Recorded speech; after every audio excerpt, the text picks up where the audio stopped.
Hello, and welcome back to Finance House, the channel where we unravel the complex world of money and markets. Today, we're stepping back in time to one of the most dramatic financial events of the 20th century, the 1997 Asian financial crisis.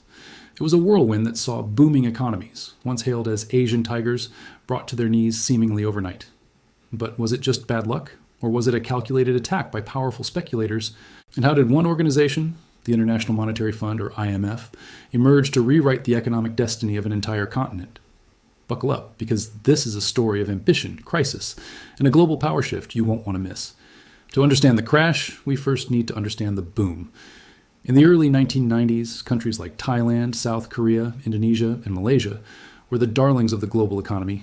They had high growth rates, massive infrastructure projects, and a seemingly unstoppable upward trajectory. Foreign investors were pouring money in, eager to get a piece of the Asian miracle. This created a massive influx of foreign capital, particularly US dollars. To make their exports cheaper and attract even more investment, many of these countries pegged their local currencies to the US dollar at a fixed exchange rate. This meant that, for example, the Thai baht would always be worth a set amount of dollars. This seemed like a great idea at the time. It provided stability and made international business predictable. But this currency peg held a hidden vulnerability, a financial Achilles heel that a few very sharp investors were about to exploit. So what was the problem?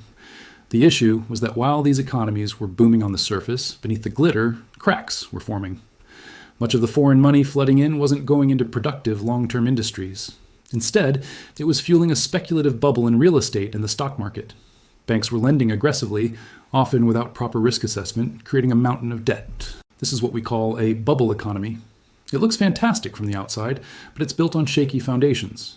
The economies were overheating, but because their currencies were pegged to the dollar, they couldn't adjust their monetary policy effectively to cool things down.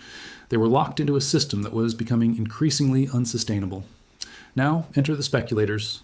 We're talking about hedge funds and major financial players, with names like George Soros becoming famous, or infamous, depending on your perspective.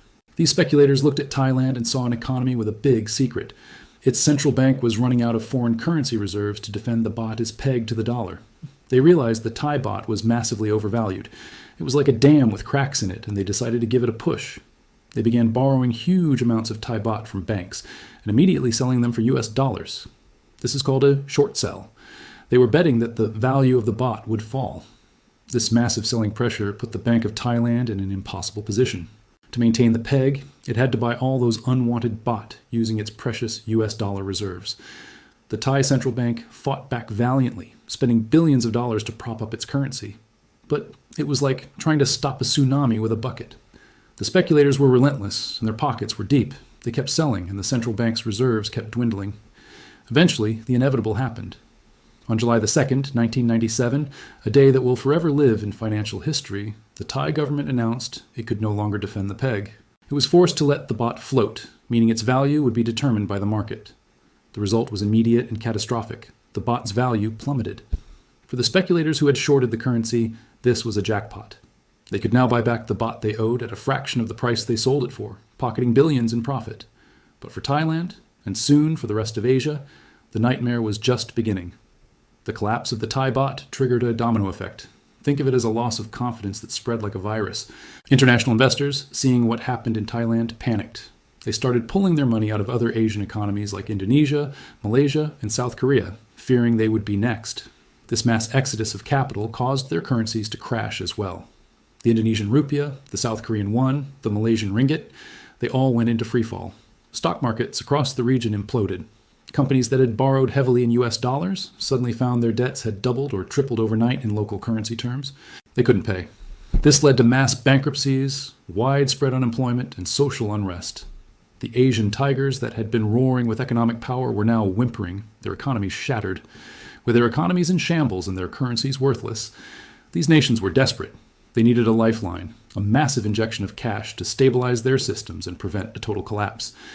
And there was only one place to turn: the International Monetary Fund, the IMF. The IMF is a global organization designed to act as a lender of last resort, providing financial assistance to countries in economic crisis. So Thailand, Indonesia, and South Korea went to the IMF, hat in hand, and requested massive bailout packages. The IMF agreed to provide tens of billions of dollars in loans, but this money came with strings attached, very, very strong strings. The IMF's conditions, known as structural adjustment programs, were incredibly tough.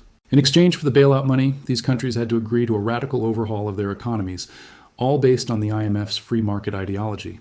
They were forced to cut government spending, which meant slashing budgets for education, healthcare, and social safety nets.